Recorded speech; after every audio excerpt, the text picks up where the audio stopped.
So dit was altyd vir my ongelooflik geweest en ek dink ek sien dieselfde ding met Lalique gebeur, veral omdat sy nou nog nie eers haar hoërskoolloopbaan klaar gemaak het nie. Dat ons nog 'n lang pad saam met haar kan stap. Definitief. Sy is nou maar net aan die begin daarvan af en sy vorder baie goed en sy presteer baie goed op 'n vlak wat glad nie haar ouderdom vlak is of so nie. So ek is persoonlik baie opgewonde. Sy's regtig 'n oulike meisie. So ek is baie opgewonde om te sien hoe ver sy dit vat en wat sy eendag met dit gaan maak. Ja. Het jy atletiek gedoen op skool? Ek was ook so 'n bietjie van die gewigstoot, diskus, spiesgooi. Ek was nooit in die hardloop nie. Ek kon nie vir my gevang hardloop het nie. Maar jy moet mos maar so sekere hoeveelheid met die huissport, met 'n sekere hoeveelheid inskrywings gehad het. Ek dink by ons was dit 4 of so iets.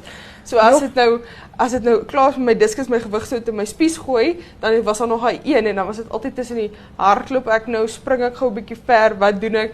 En dan het ek altyd ver gespring, maar dan trap ek hom so dat ek net so 'n meter of so spring, nie baie moeilik. Net vir daai 1 punt deelname. Ja, dat jy daar 'n deelname punt kon kry. Ja.